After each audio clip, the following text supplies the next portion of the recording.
Les faits sont formellement contestés et ne sont d'ailleurs étayés par aucun élément matériel, a affirmé hier Mehelly Arfi, avocate du rappeur Mo Alasquale, en détention provisoire depuis mi-juin pour non-respect de son contrôle judiciaire.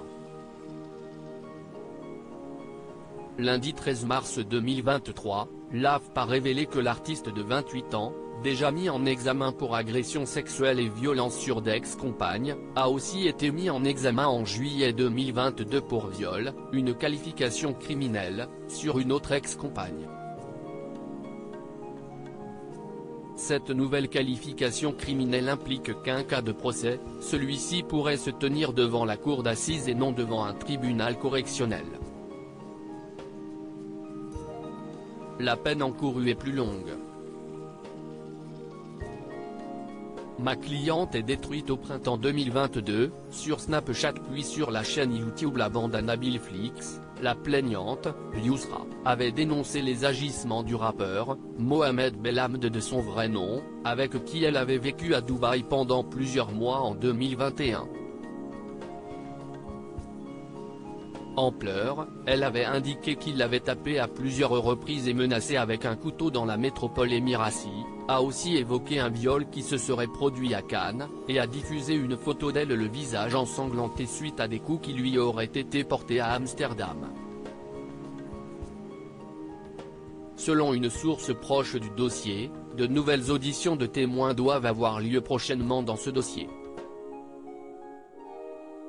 Ma cliente est détruite par ces faits et attend du procès qu'enfin Mo Alasquale puisse s'expliquer sur ce dont elle l'accuse, afin de pouvoir se reconstruire, a affirmé à l'AFP l'avocate qui défend cette nouvelle plaignante, Mehalix Dominicé, sollicitée par l'AFP.